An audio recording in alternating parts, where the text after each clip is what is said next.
Hola, soy Sergio Barrejón. Bienvenidos a Exigencias del Guión, la voz de los guionistas.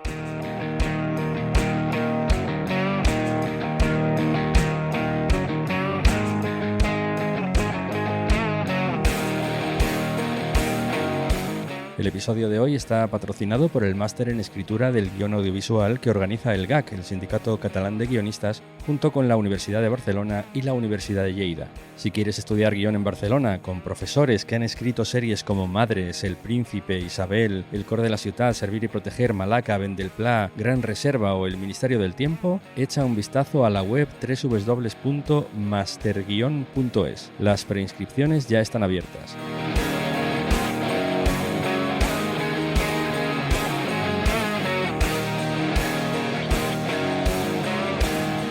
Imagina una serie con esta trama. Maika es una policía con problemas psicológicos a la que destinan a un departamento policial desconocido, la UAD.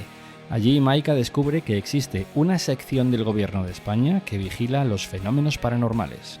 Es la trama de La Esfera, una serie de ciencia ficción que perfectamente podríamos encontrarnos en el palmarés del Festival de Sitges o en el de Cine Fantástico y de Terror de San Sebastián. Pero La Esfera es un éxito de audiencia en formato podcast y hoy vamos a entrevistar a sus dos guionistas porque estuvieron nominados a Mejor Guión, entre otros, en los premios Ondas Globales del podcast. Ellos son Polo Menárguez, creador, y Daniel Romero, guionista de la segunda temporada, y hoy, en la sede de Dama en Madrid, Jorge Corrales y yo les vamos a interrogar para averiguar cómo se escribe un guión de ficción sonora. Tenéis un montón de escenas en el podcast. Jorge Corrales. Persecuciones. Tenéis un desalojo de la Plaza Colón. Famosos a Tutiplane. Y mi primera pregunta es, ¿os visteis con carta blanca, vosotros que venís del audiovisual, para escribir en ficción sonora todo lo que quisierais y dijisteis, ahí que vamos a poner toda la carne en el asador? Esta es la nuestra, ¿no? Sí, claro, es que lo bonito de la ficción sonora es que no el límite lo pone tu imaginación y Polo Menárguez. y el poder que tenga el diseñador de sonido, ¿no? Que es muy importante en una ficción sonora, es fundamental. Entonces, pues es lo bonito que tiene, ¿no? Que nos estamos acostumbrados a que cuando escribimos guiones a no poner exterior Plaza de Colón, 100.000 personas corean, no sé qué. Y aquí lo puedes hacer, lo puedes intentar y puedes generar esa sensación. Entonces, la verdad es que el único límite que te tienes que poner es el número de voces, porque las voces sí que cuestan dinero. Entonces los personajes hay que intentar acotar y entender que... Pero el resto es volar, ¿no? Y que la imaginación vuele. Y además yo creo que el sonido proyecta ideas diferentes de la imagen, ¿no? En la cabeza de cada uno. Pero, por ejemplo, en este caso del desalojo de la Plaza de Colón, ¿ahí contabais con el paraguas de estar en la cadena SER y un archivo sonoro del que podíais tirar, de decir, tráeme manifestaciones multitudinarias? No, esto, bueno, Teo sí que grabó algunos sonidos de una manifestación real y los usamos, pero todo lo que son las voces son todas generadas. Daniel Romero. Cada vez que iba un actor por allí a hacer cualquier personaje, le decían, vale, te vas a quedar 5 minutos más y vas a decir todas estas proclamas. Entonces usábamos un poco como las voces de todos los actores que pasaban para hacer lo que sería, digamos, el sonido de la figuración o de los manifestantes. Uh-huh. Y más luego, por ejemplo, Teo creo que también contó con la ayuda de los alumnos de su máster, ¿no? Que también hicieron como algunas voces y tal. Sí, se llevó el micro un día a clase y les pidió que hicieran... Eso es lo que parece como al final de la segunda temporada, que hay como una escena post-créditos que yo no entendí. Y dije, bueno... Era su particular homenaje a los chicos que echaron ahí una mano. Igualmente, nosotros... Un poco a raíz de la primera pregunta, o sea, es una serie de ciencia ficción, pero tampoco nos vinimos tan arriba, ¿no? Quiero decir, la escena de Colón quizás era un poco la que es la que en una ficción televisiva o una película sería la que nos... ¿no? La que diríamos, no la vamos a escribir porque jamás vamos a producir esto. A mí como guionista la que dije, aquí han dicho carta blanca, es la de la lista de los famosos que de repente empiezan a aparecer y digo, bueno, esto es inasumible. ¿Sabes que hay una cosa también que jugamos todo el rato y por eso está el personaje de Ricardo La Casa, que es un locutor de radio, que narra lo que ocurre, ¿no? Es un recurso... Entonces, claro, si tenemos a un locutor de radio que dice 100.000 personas están reunidas en la manifestación y pones un pequeño colchón de una manifestación que en realidad de cualquier base, pues ya el oyente dice, vale, una manifestación. Si dices, yo qué sé, Cristiano Ronaldo sale por la puerta abrazado de su... pues eso ya está en tu cabeza, es Cristiano Ronaldo saliendo por la puerta.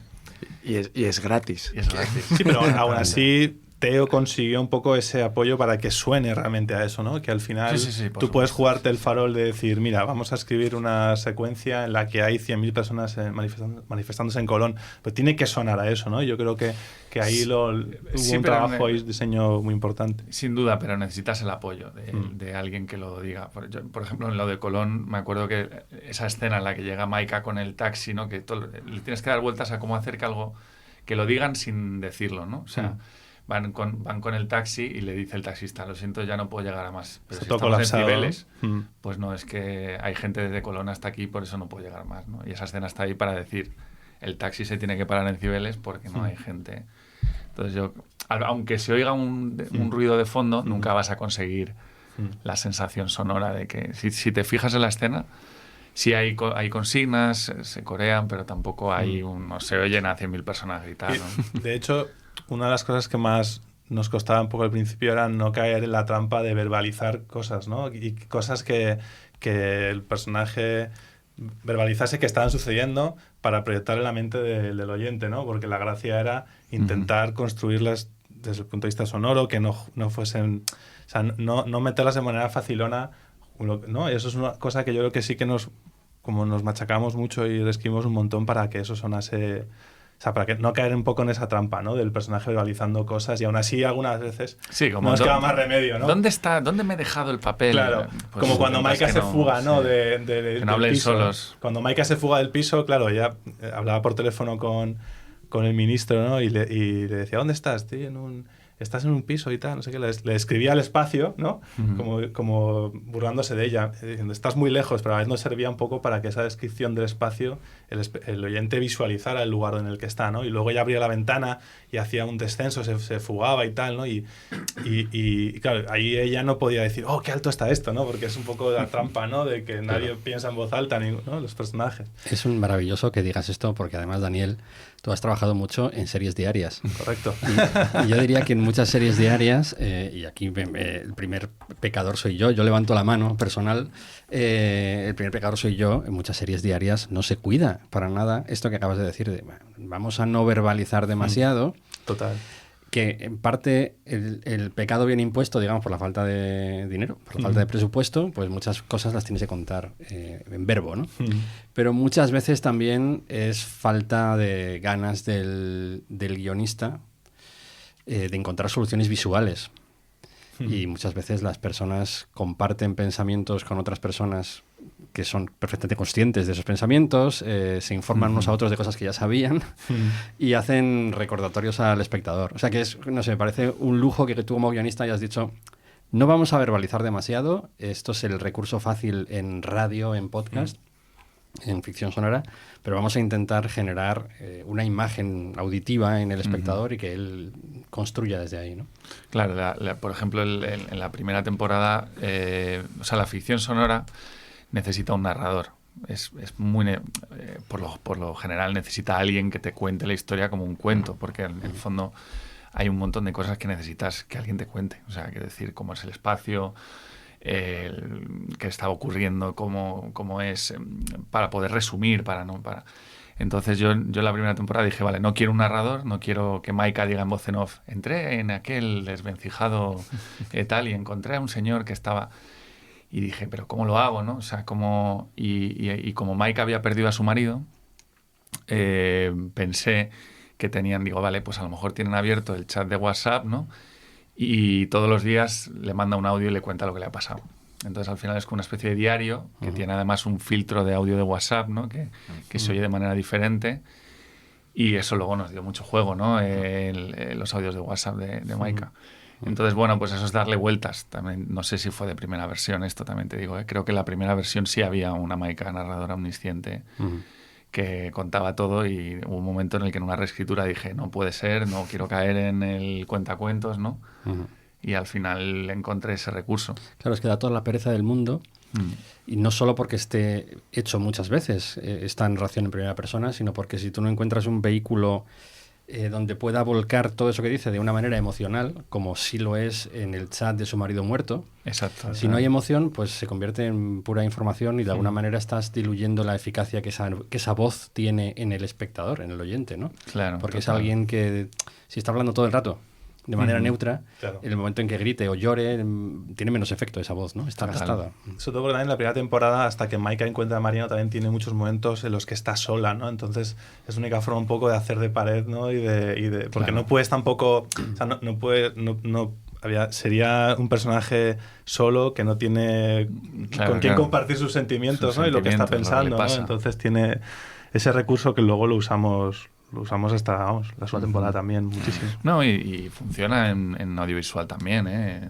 Fíjate, la última de Los Cabezudos, ¿no? Que hay una voz en off que es la entrevista, Sí. y funciona muy bien. Funciona bien, sí. O sea, que al final es un recurso que si sabes usar bien, pues te ayuda a colocar al personaje en Claro, pero sitio. efectivamente es lo mismo que decíamos antes. O sea, en la voz en off de Babi en Nos vemos en otra vida, de alguna manera está cargada de emoción porque hay un Manuel Javois tirándole de la lengua, ¿no? Claro, y obligándole a contar una cosa que él se resiste a contar porque va a exponerse mucho, ¿no? Entonces, claro, hay un conflicto interno ahí, ¿no? Total. Y lo notas, claro. Sí, de hecho la entrevista, ¿no? Hay con muchas ficciones sonoras que usan la entrevista, ¿no? El formato entrevista, ¿no? Como de Sí, el día de mañana. Interrogatorio, ¿no? Es un recurso, al final, que es muy práctico, ¿no? Porque tienes a un personaje que están constantemente preguntándole y él está narrando, ¿no? Aunque luego haya esas fugas, ¿no? A partes que son más ficcionadas.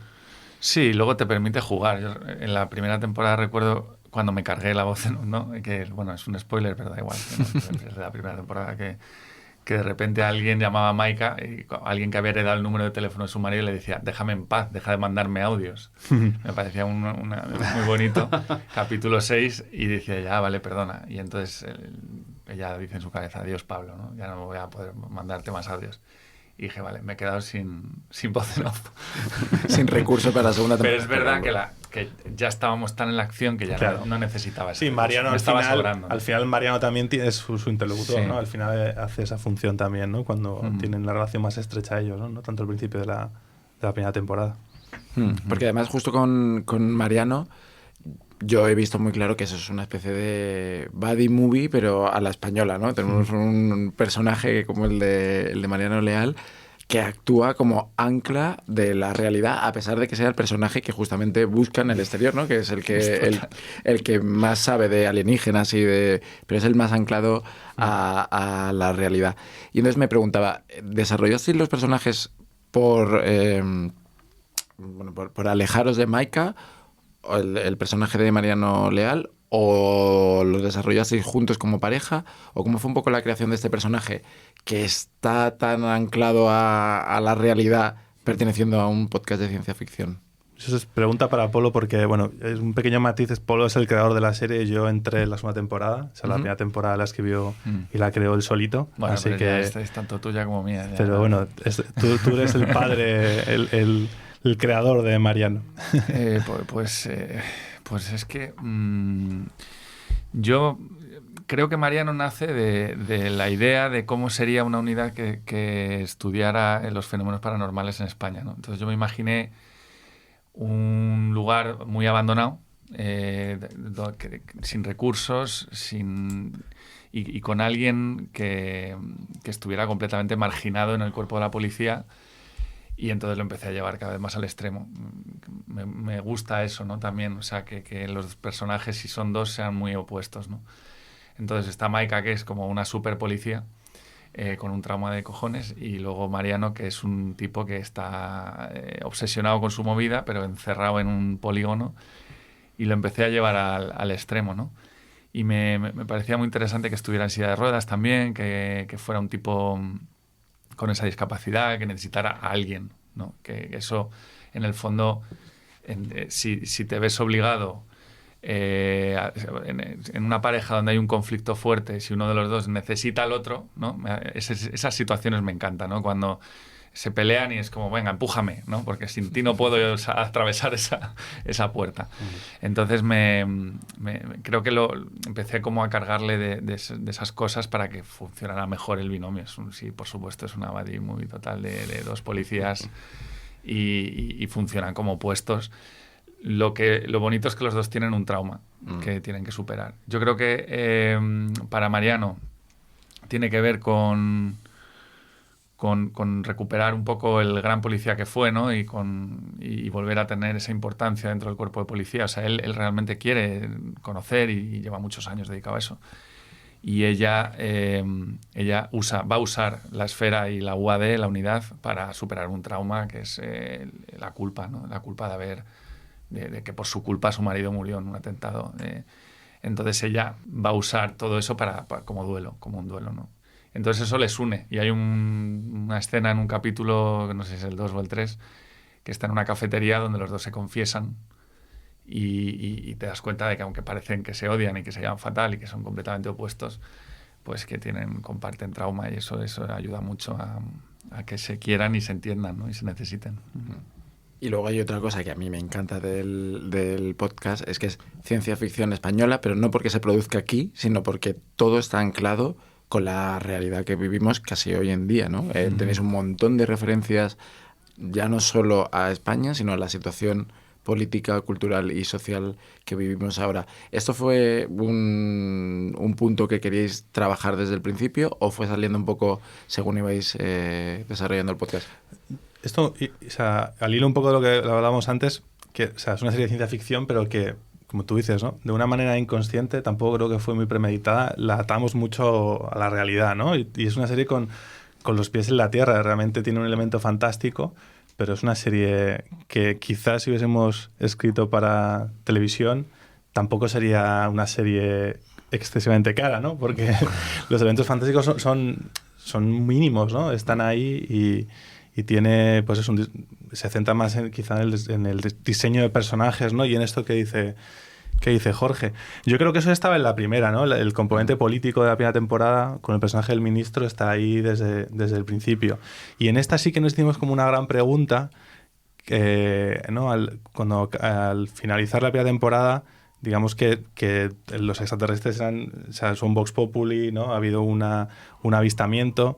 Y nos planteamos mucho cómo sería el mundo si eso sucediera realmente, ¿no? Y qué pasaría un año después, cómo sería España y cómo lo enfrentaríamos, ¿no? Y ahí sí que tampoco nos alejamos mucho de la realidad, ¿no? Porque pusimos ahí como algunos ejemplos de cosas que habíamos vivido recientemente, ¿no? Pensamos en la pandemia, ¿no? En cómo supuestamente el mundo parecía que iba a cambiar a lo bestia, ¿no? Y que años después de la pandemia parecería que íbamos a vivir una peli de ciencia ficción y realmente el mundo es prácticamente igual que hace años y si no es incluso peor, ¿no? Entonces hicimos un poco ese símil y jugamos un poco por ahí. Estamos constantemente como cuando aparecía un personaje de Dionisio también, ¿no? Le comparábamos con personajes reales, ¿no? Y hacíamos como esos escenarios y qué pasaría si metimos a Mariano y a Maika en este contexto, ¿no? Eso es un poco el juego que hacíamos constantemente cuando escribimos la segunda temporada. Y hay como una especie de metáfora sobre que no somos los primeros en hacerla, ni mucho menos, es entre los extraterrestres y la inmigración, ¿no? Como ciertos políticos usan el miedo a lo desconocido para generar adeptos, ¿no? Y para hacer que el pueblo les vote y yo tengo la solución para esta amenaza, ¿no? Y vótame que yo voy a solucionar tus problemas y voy a hacer que nada cambie y que toda tu vida siga igual, ¿no? Y luego es que hay algo que es que yo empecé, o sea, la idea de hacer la esfera vino de una situación medio política. Quiero decir que en Estados Unidos todo este tema de los avistamientos, de desclasificación de archivos, de imágenes de ovnis, bla, bla, bla, todo esto fue allí una especie hubo un problema político allí y hubo declaraciones en el Parlamento de diputados que tuvieron que decir. Hay un libro que leí que se llama OVNIs, que está prologado por el jefe de gabinete de Obama,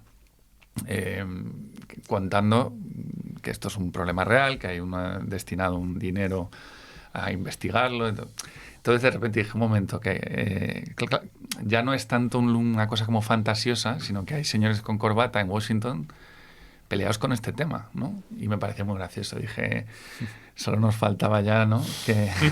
Y entonces, pues lo mismo. Pues esta cosa española que es berlanguiana, dije, ¿cómo serían esas peleas de gente con corbata en ministerios? Pero aquí, ¿no? Y de ahí surge el personaje del ministro, al que adoro, Luis Bermejo. Sí, que hace muy bien Luis Bermejo. ¿Esta idea se te ocurre en el marco de un encargo que te han hecho? ¿O es algo que tú piensas en tu casa y todavía ni siquiera sabes si es un podcast o es una serie o es una peli?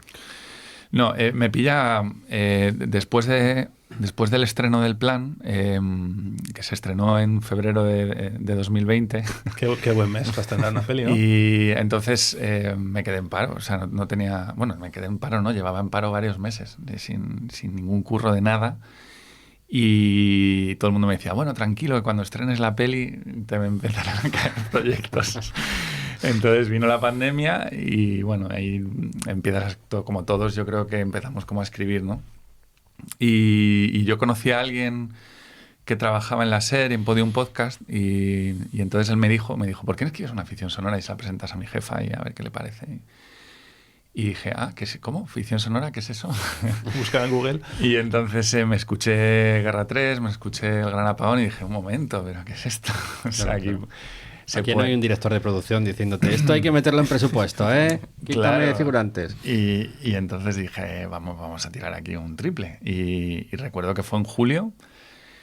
Pues en una semana me escribí 8 sinopsis y un dossier y se lo mandé a Podium y ellos estaban buscando una non-ficción sonora nueva y les gustó mucho y me encargaron ya escribirlo. ¿Y no creéis que justamente hablando de ficción sonora y en Podium me está pasando mucho, se trabaja mucho desde la ciencia ficción, la fantasía, que son géneros que ahora mismo en la producción audiovisual no se están dando tanto en nuestro país?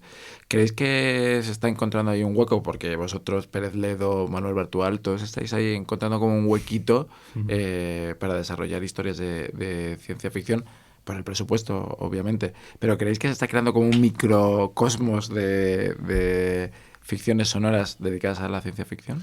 Pero yo creo que responde un poco a eso, ¿no? Lo que tú dices, ¿no? Que al final, aunque nuestra serie sea una serie de ciencia ficción con elementos muy realistas y pegado a la tierra, a la realidad española, o sea, yo creo que sí que hay algo en el que dices, bueno, vamos a intentar hacer algo que sé que va a ser complicado en el mercado audiovisual español, ¿no? Y sobre todo hoy día que, bueno, parece que el terror, el género, ¿no? En plataformas y tal está mal visto, que no se quiere ahora mismo, ¿no? Porque hay como esta idea de que no funciona, ¿no? Pero el caso es que, al menos la nuestra ha funcionado súper bien con el público, ha sido una pasada la cantidad de oyentes que tenemos, ha sido una cosa que nos ha pillado por sorpresa y además exponencial.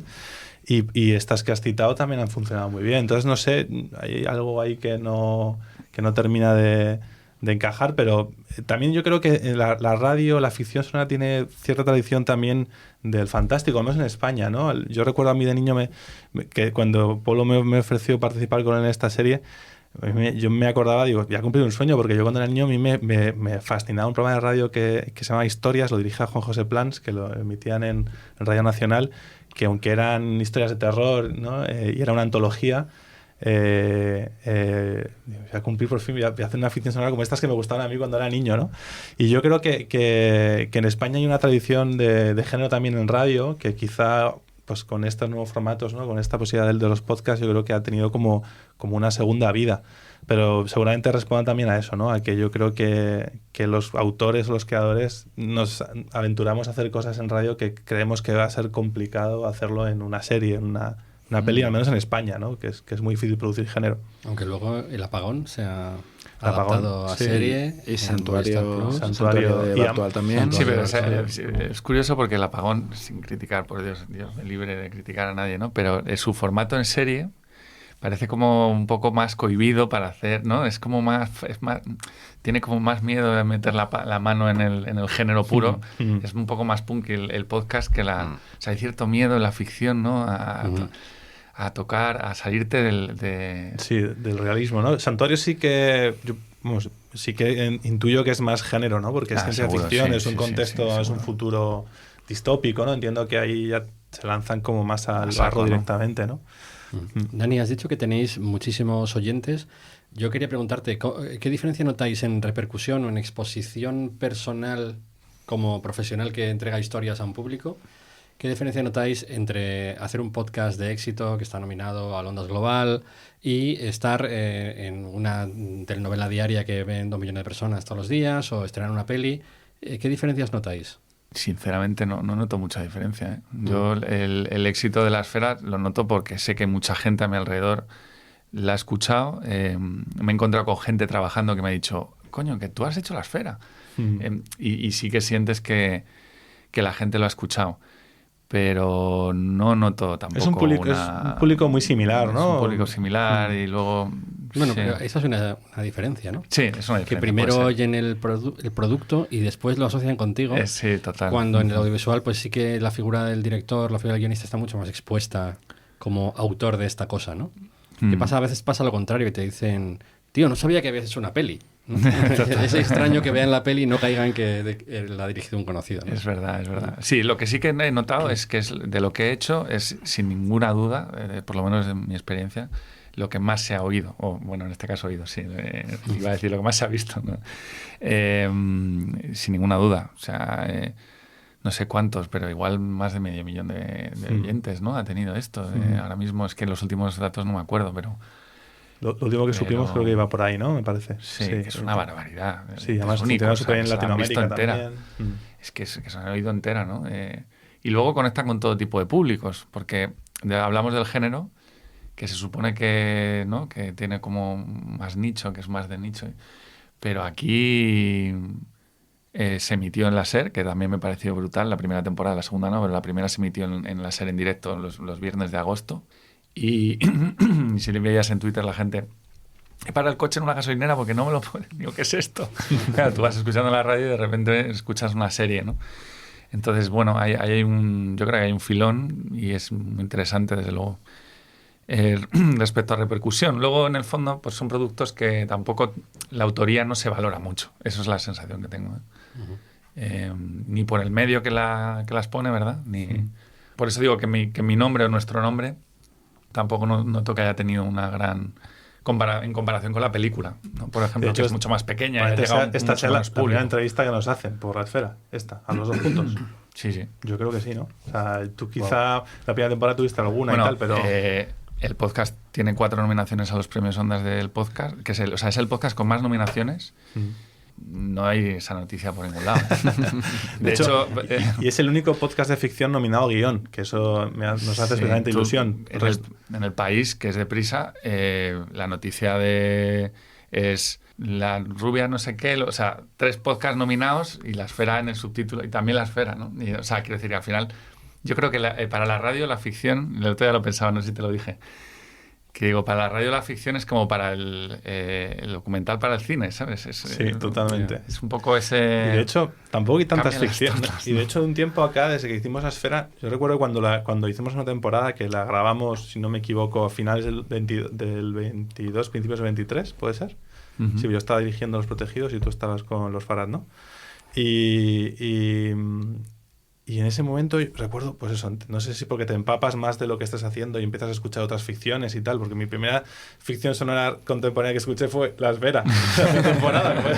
Claro, viste tú, me la escuché y a raíz de la propuesta de hacer juntos la segunda temporada, pues me puse como, escuché un montón y tal, y tuve la sensación de que había como un fenómeno en torno a las ficciones sonoras, pero de un tiempo a esta parte creo que se ha desinflado por completo, porque apenas se producen.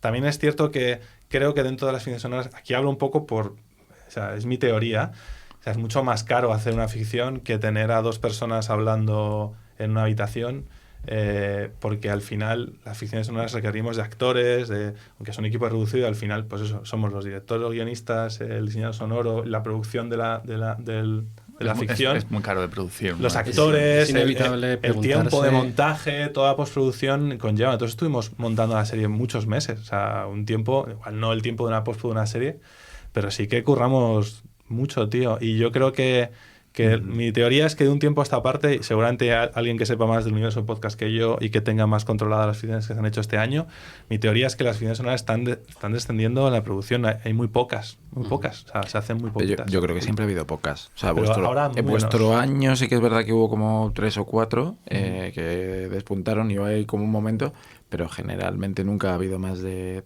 3 o 2 que... Bueno, es que tienes que tener muchas ganas para hacerlas, claro. En Podium, por ejemplo, no revierten económicamente, quiero decir, ellos ganan marca o tal, pero quiero decir que lo escuchas gratis, ¿no? La gente se ha acostumbrado a escucharlas gratis.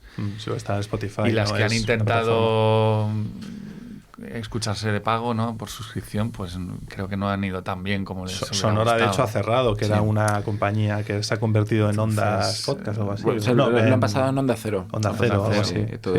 Y al final es mucho más barato producir un conversacional que una ficción. Claro. O sea, que antes es una apuesta por parte de la plataforma hacer ficción, o sea, porque yo creo que es más rentable tener a un TikToker o un influencer diciendo tonterías en tu micrófono. Uh-huh. Es que además muchas de estas ficciones sonoras han salido al aire con unos castings que si haces un poco la correlación a una película, dices, esto es como la gran apuesta de una cadena, ¿no? Claro. Entonces es inevitable pensar, pero el retorno económico, ¿dónde está? Porque intuyo que muchos de estos actores tendrán un caché.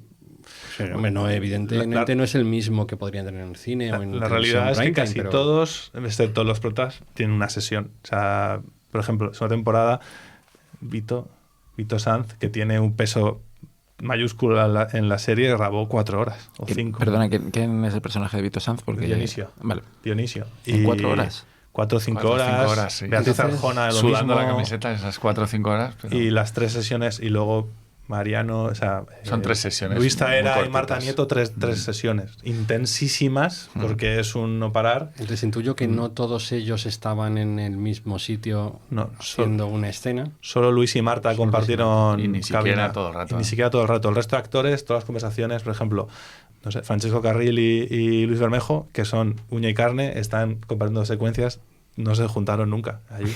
Si se conocían por un rodaje que habían tenido ese año, que habían hecho galgos juntos, ¿no? Y era como, mira, hemos rodado galgos, pero aquí en la esfera no hemos coincidido en persona nunca, ¿no? También es cierto que eso...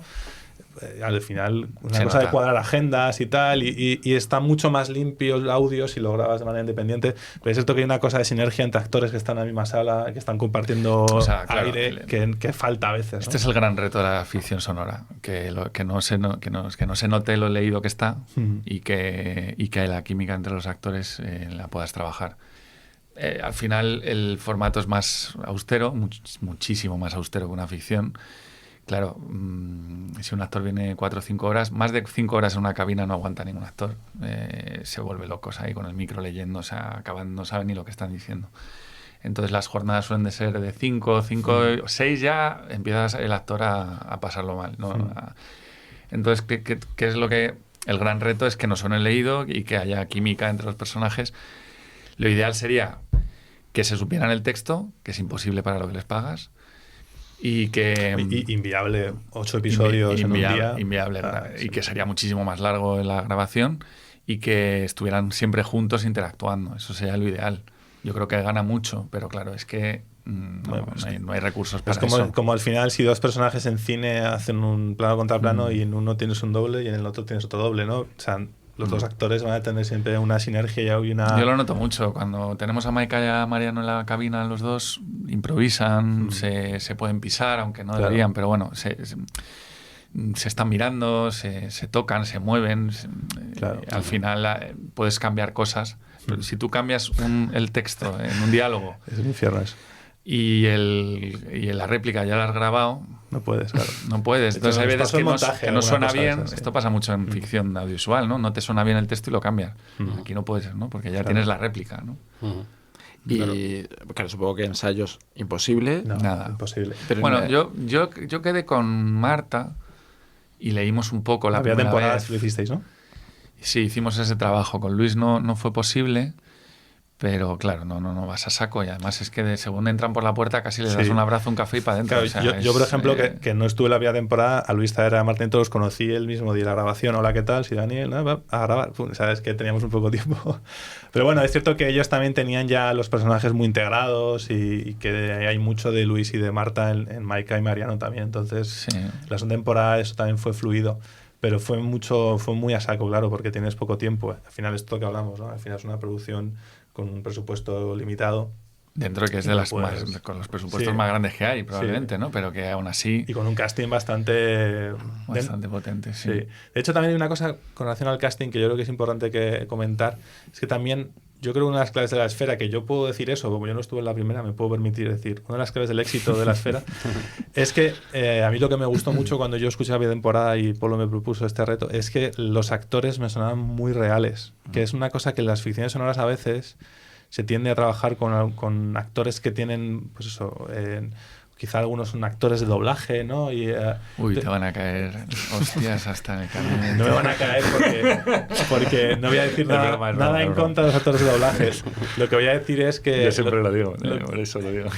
Lo que quiero decir es que al final usamos actores que tienen un código muy real y que le da un tono muy realista a la serie, que quizá si hubiésemos tenido actores con voces más de doblaje o más impostadas, yo creo que ese realismo se pierde. De hecho, ya nos pasó que tuvimos alguna mezcla de actores doblaje y no doblaje y no funcionaba, porque son códigos diferentes, ¿no? No tiene nada que ver. Sí, o sea, yo lo que sí que me planteé en la primera temporada era trabajar con los actores lo mejor, o sea, lo más parecido posible a una ficción, a la ficción, ¿no?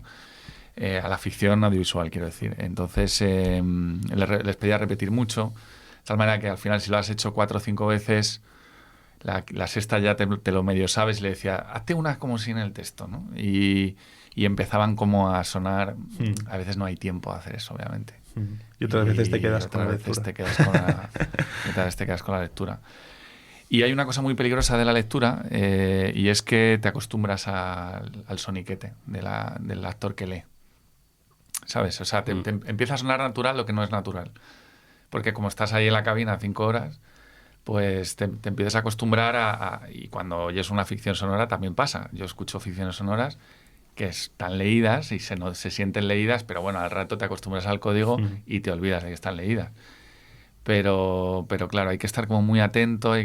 O sea, es un trabajo, yo creo que de dirección lleva curro también, una ficción sonora de voces. Que al final es casi puramente dirección de actores, porque cuando estás rodando cine o series, al final te pasa, ¿no?, que estás pendiente de la técnica del actor, ¿no? Dependiendo del tipo de secuencia le puedes dar más prioridad a la puesta en escena o más prioridad al acting, ¿no? Y puedes permitirte hacer más tomas si simplificas en la técnica, pero aquí al final es un actor, un micrófono, listo, ¿no? Y toda la parte técnica está de manera indirecta dentro del texto, de la propia acción, o confiando en el diseño sonoro que está esbozado y que luego Teo Rodríguez, que es el que hace el diseño sonoro, es el que termina. Entonces, al final, la dirección de actores es lo único que te queda ahí, ¿no? Y es el mayor curro al final.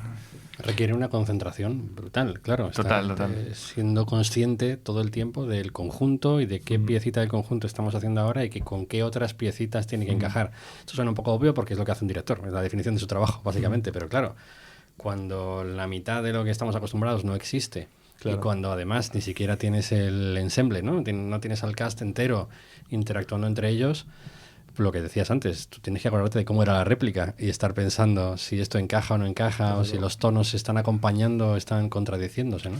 La medida del tono de la escena, eso es un ejercicio brutal, porque te tienes que acordar perfectamente de cómo lo ha hecho el otro actor. A veces abres el proyecto y lo escuchas, ¿no? Y a los actores les gusta escuchar al compañero cómo lo ha hecho. Había una cosa que hice la primera temporada, que la segunda no pude por cómo era el estudio, cambiamos de estudio, que sí que yo recomendaría hacer al que haga una ficción sonora, que es, en vez de en papel... El monitor, ¿no? Leer en una pantalla. Que los actores lean en la pantalla. Y que esa pantalla esté conectada a tu Final Draft. Y entonces yo muchas veces iba cambiando el texto sobre la marcha y si algo no me sonaba bien, era muy rápido, rapidísimo, ¿no? En vez de decir... cariño, ¿dónde está no sé qué? Pues di no sé qué, no sé cuándo. O sea, y lo cambiaba sobre la marcha. Tenía esa posibilidad de moldear el texto y intentar hacerlo cada vez más natural, ¿no? Si está en papel, ya empiezas a liarte, porque ya el otro tiene que estar con el boli. Y la postura del actor también, ¿no? Porque al final, una cosa que veíamos es que el actor estaba inclinado ante el texto. Claro, no es lo mismo, ¿no? Y sin embargo, estás frontal, te permite también más libertad de movimiento. Los actores se movían mucho en la cabina, ¿no? Al final es una serie muy física, había mucha acción. Bueno, yo recuerdo muy divertido el momento en el que rodamos el accidente de coche Maika, que ellos se sentían idiotas porque tenían que hacer... Entonces, confiad en nosotros, va a quedar muy bien, pero ellos se sentían muy absurdos o estaban sentados con el texto, Claro, ¿no? Para un actor es terrible. Sí, eso. es como... Porque Ellos se lo graba todo decían... en estudio, todo en Todo. una sala insonorizada. Sí, en una quiero cabina en este Como caso, una esta, cabina de la donde SER. estamos ahora correcto. mismo. Ellos lo Exactamente comparaban... igual que esta, Sergio. Exactamente igual Exactamente que esta. Estamos en este momento en la sede de Dama, una sonoridad perfecta. Ellos lo comparaban con estar frente a un croma, porque al final no tenían ningún elemento, ¿no? Tenían que ellos proyectar mucho, tenían que proyectar el personaje con el que hablaban, que no estaba en el actor. No saben ni cómo era físicamente, ni tenían, a veces, si no lo conocían, porque igual resulta que era un actor muy popular, ni tenían ni siquiera una imagen gráfica de cómo era la persona a la que estaban hablando. Tenían que inventar incluso el físico, ¿no? Del personaje. Y luego las situaciones, ¿no? Porque, te digo, es una serie que yo creo que bueno, nos lo pasamos muy bien. Hemos de decir que escribiéndola lo pasamos muy bien y luego decíamos, hostia, a ver cómo va a quedar esto. Igual no lo hemos jugado demasiado, porque hay mucha acción, ¿no? Hay muchísima acción. Y para los actores siempre es difícil cuando no puedes moverte, estás sentado en una silla con un atril delante y el Claro, texto, porque eso también es una... Al final la realidad siempre te alcanza, ¿no? Empezábamos la entrevista diciendo, bueno, aquí se puede escribir lo que quieras, el presupuesto no es problema. Claro. Bueno, no es problema hacer una manifestación en Colón, pero tener a 4 actores a la vez en la sala es imposible. Es no sé por imposible. dónde. No, pero quería decir que ahí sí que hay grabaciones, por ejemplo, de películas de animación en la que determinadas escenas de acción se van a la calle, buscan un lugar con una textura sonora más o menos equivalente a la que va a tener la escena, y los actores corren, saltan, se tiran por el suelo y hay un pertiguista persiguiéndoles como si fuera una escena real. Eso es música para mis oídos. Eso vas a producir tú nuestro próximo ficción sonora. Ese es un vicio, el de producir, que tuve, al que me entregué con denuedo, del que me he librado para siempre. Hay pocas cosas en la vida que tenga tan claras como que jamás produciré nunca nada más. Perdón. Habla el productor de este podcast. Esto no es producir. Como ellos dicen, tener aquí a 2 tíos hablando delante de un micro, eso es fácil. Esto no es producir. Claro, porque todos sabemos que ganáis amigos. mucho dinero con este podcast vosotros. Sí. Los de oro. Bueno, de ficción sonora ganamos 1 euro menos del que gastamos. Quiero decir que tampoco creas que aquí son las pilas lo que se va. Bueno, hablando de ficción sonora, a mí me interesa muchísimo saber cómo se trabaja desde el guión para pasarlo a ficción sonora. Y una cosa que me preguntaba escuchando ahora la segunda temporada era ¿cómo hacéis las acotaciones para el diseñador, para Teo Rodríguez, el diseñador sonoro? Porque claro, nosotros todos trabajamos en el audiovisual y sabemos cómo funciona el modelo de guión y tenemos unas acotaciones que más o menos todos trabajamos con el mismo tono. Luego está Anatomía de una caída que hace... Word, ¿no? Sí, pero que ¿cómo se le dice a un diseñador sonoro? Aquí quiero que suene algo misterioso, pero que no sé si me entendéis. Aquí tengo una anécdota muy graciosa. Claro, esa misma pregunta me hice yo en 2020.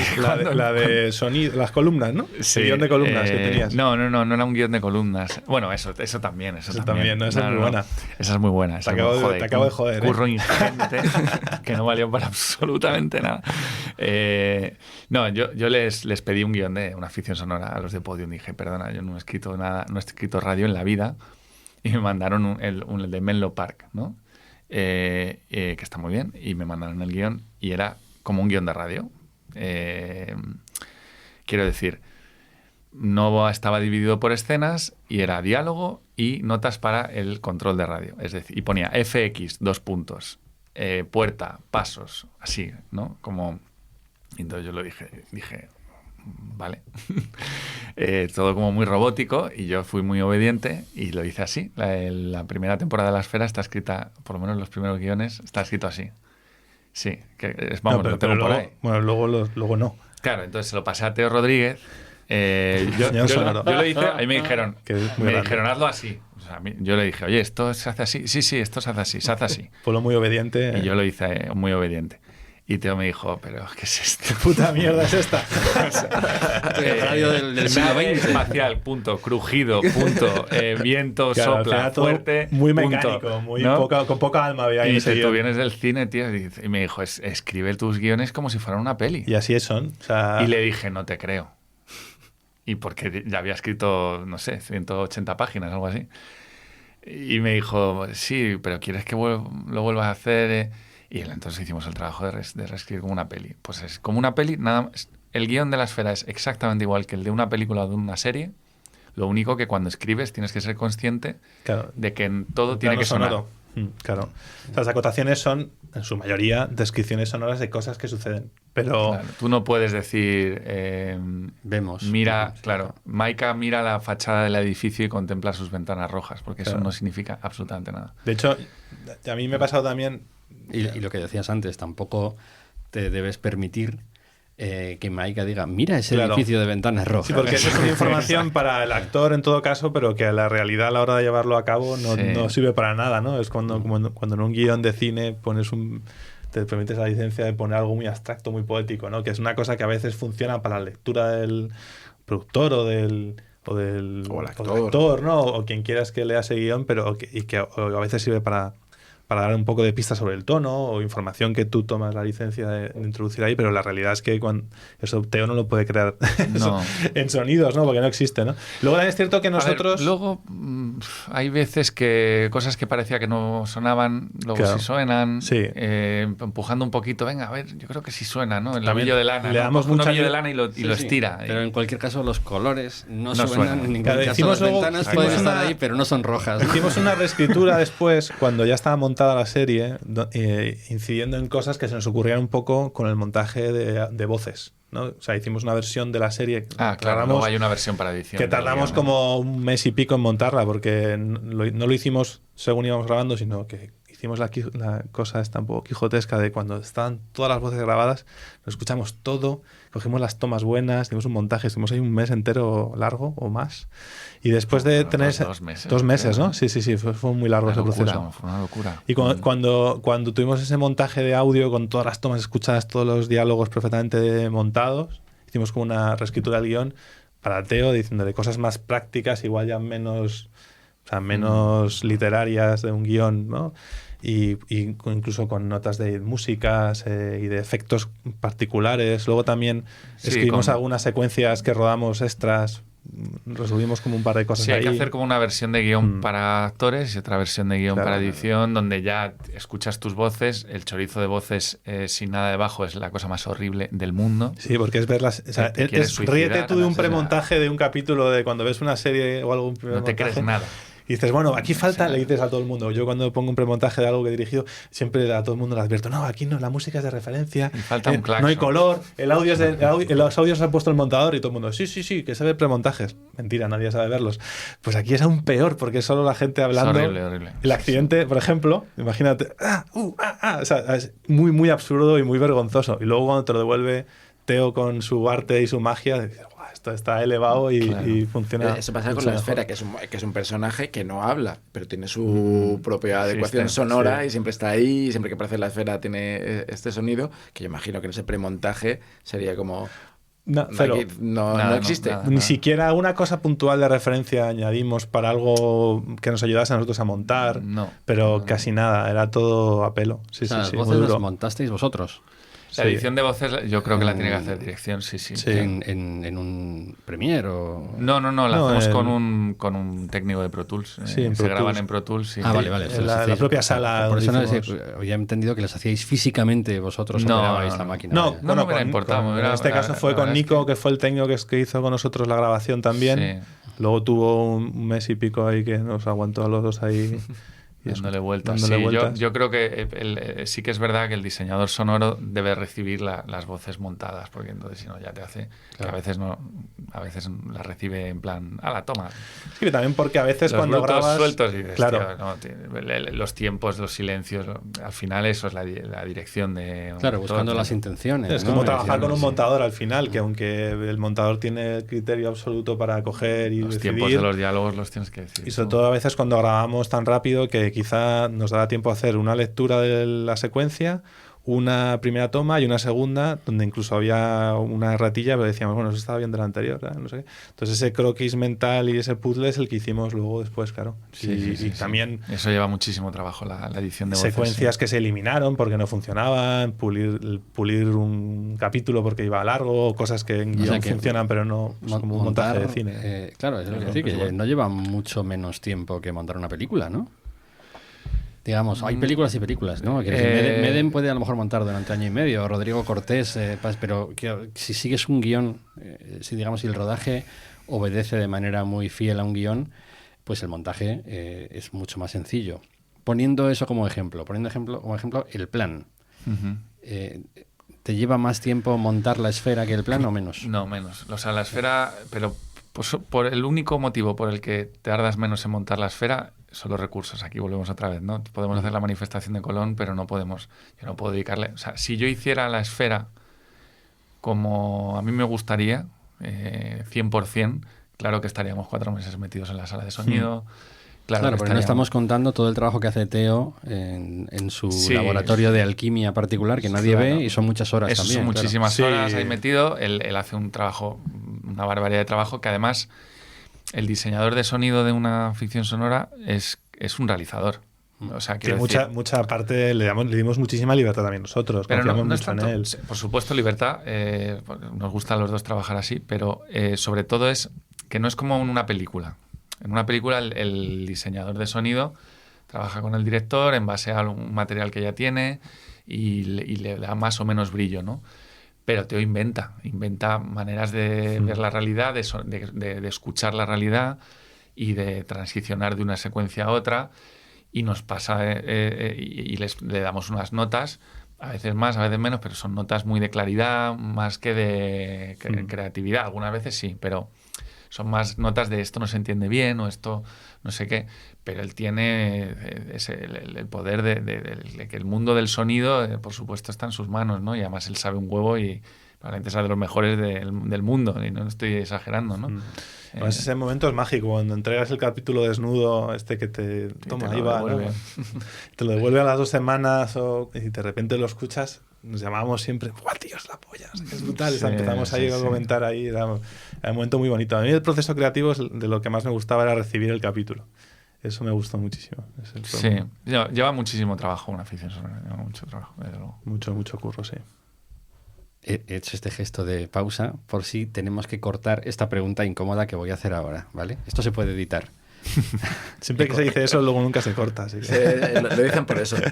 Yo siempre a los invitados de Exigencias del Guión les ofrezco el audio en bruto. Te lo pongo en una nube y tú puedes decir, oye, aquí digo una cosa de la que no estoy particularmente orgulloso. ¿Podemos quitarlo del doblaje, entonces? La mayor... no, ni de coña. que llevamos los dobladores. Hombre, la mayor parte de los invitados temerariamente rechazan este ofrecimiento, pero alguno lo ha usado y se han hecho cortes y no hay ningún problema. Esto no es directo, pero bueno. ¿Cuánto has cobrado, Polo, por hacer la esfera? Claro, es que ahí has ganado mucho dinero. No iba tanto a la cifra en concreto, pero sí a una apreciación sobre si esto económicamente da para vivir. No. Está clarísimo. Vamos. Hombre, a ver, en la situación en la que yo, en la primera temporada, yo no tenía trabajo y a mí bueno, pues te salva un par de meses muy precariamente, obviamente, sí. Uh-huh. Pero claro, no. Y además, ¿a quién le vas a reclamar más? Porque en el fondo, si costara más dinero, no se haría. Claro. Ese es el problema, ¿no? Sí, a no ser que tengas un súper patrocinador detrás o algo así. Yo aquí no se me ocurriría culpar a Podium claro. Es que sabes qué es lo que es y sabes que hay una cosa muy bonita de las ficciones sonoras, que es que tú escribes y puede ser que en 3 meses estés grabando las voces. Es una maravilla eso. Acostumbrados a lo que estamos. Y tienes que visitar localizaciones. No tienes que visitar localizaciones. No se cae nunca una localización. Luego es verdad que Podium da muchísima libertad. Sí, eso... Apenas da notas. Hemos hecho la serie que hemos querido y eso era un poco también la gracia, ¿no? De hacer... Pues nosotros nosotros hemos dirigido series, tú has hecho una peli, pero muchas veces también la oportunidad de contar tu propia historia no es tan fácil, no es tan sencillo, ¿no? Claro. Al final esta era una forma de hacer una historia juntos y de hacer lo que quisiéramos, ¿no? Eso es un regalo también, ¿no? En ese sentido, aunque... Sí, pero es verdad que no, es muy difícil vivir de ello. Es un complemento guay si no tienes otro curro. Bueno, y si haces muchas ficciones sonoras una tras de otra, igual claro, sí. Bueno. No, pero seguro que hay alguien en casa pensando, claro, si hacéis el montaje sonoro, en vez de entregar los brutos y iros al siguiente grabación, pero normal que no ganéis dinero, pero ¿no? Claro. No te falta parte de razón, porque nuestra implicación es mayúscula. Quiero decir que... O sea, la es en todos los proyectos en los que estamos ya sea una serie, una peli, lo que sea, pero aquí también es cierto que como era algo que nacía de nosotros, ¿no? Que era un proyecto como más personal, que tienes que tirar un poco tú más del carro, pues al final quisimos estar muy presentes, ¿no? Y eso que nos coincidió en 2 momentos profesionales complicados, porque en la escritura yo estaba rodando, cuando estuvimos en post me entraste tú a rodar también, fue difícil compaginar, pero nunca quisimos renunciar a hacerla, ni a no hacerla bien, ni hacerla un poco como queríamos nosotros. Bien, pero bueno, también soy realista y uno tiene que entender el medio en el que trabaja y los recursos que hay. Y yo, en la primera temporada, 280 páginas las escribí en 2 meses. Claro. O sea que al final, pues no es lo mismo que escribir en una serie. Esto nunca ocurriría. Claro. Quizá eso explica... los problemas del guión que tiene la primera temporada. No, me refería a que haya pinchado esa burbuja de ficciones sonoras que decías tú, Dani. Quizá se explica porque no ha venido otra pandemia. Es tal vez lo único que necesitamos. La gente no se ha parado en casa a escribir un podcast. No lo sé, claro. Eso es una teoría que tengo yo que igual mañana alguien contradice, pero yo tengo, al menos es mi sensación de que no se hacen tantas ficciones como hace 1 año y pico, que fue como el boom, ¿no? Que surgieron diferentes plataformas. Puede Storytel, Sonora, Audible, no sé qué. No sé, yo sí que creo que hubo un momento, yo recuerdo, por ejemplo, cuando hicimos esta, a mí me contrataron para hacer un desarrollo de otra en otra plataforma que al final no salió. Sí que tengo la sensación de que había como más boom de ficciones sonoras y que ahora, pues, que también hay podcasts maravillosos, pero las ficciones tengo la sensación de que están un poco de capa caída o se producen menos, al menos es mi sensación. ¿Vosotros en concreto estáis en otra o tenéis alguna otra en horizonte? Yo sí tengo otra, que es esta que en su momento, o sea, una plataforma me contrató para un desarrollo, al final no salió, y sí tengo otra con otro compañero, y tú también estabas ahí coqueteando con algo, ¿no? Decías, ¿no?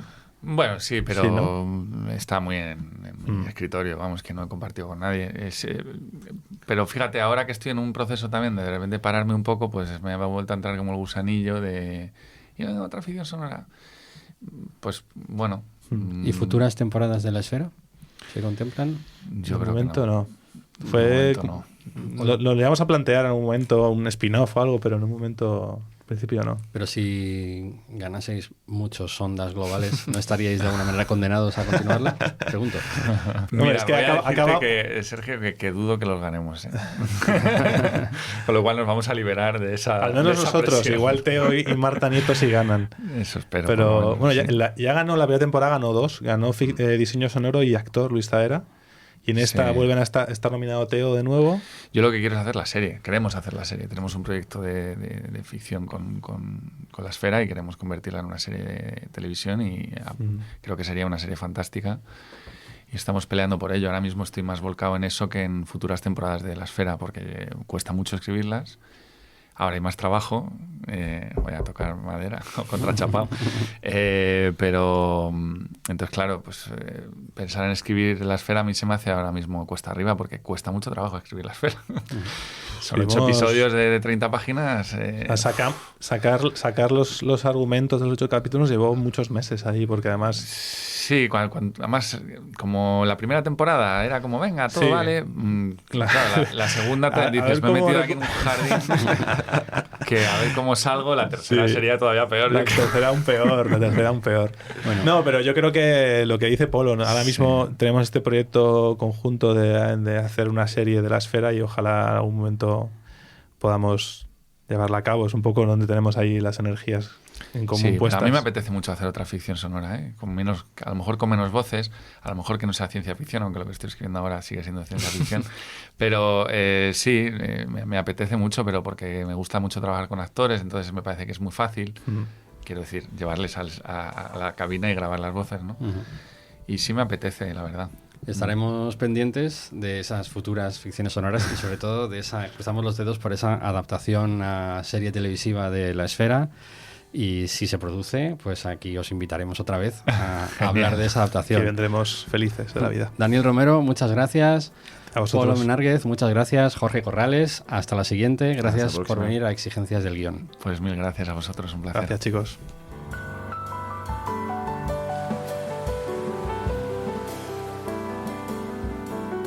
Gracias por escuchar Exigencias del Guión. El próximo viernes, como cada viernes, un nuevo episodio.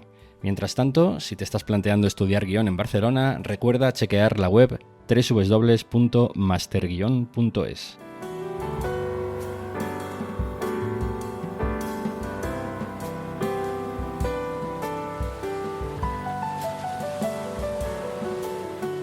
¿Tienes algún comentario, alguna sugerencia, alguna consulta que hacernos? Puedes escribirnos al email exigenciasdelguion@blogguionistas.com o al WhatsApp 613 006650. También nos encuentras en redes sociales bajo el nombre Blogguionistas.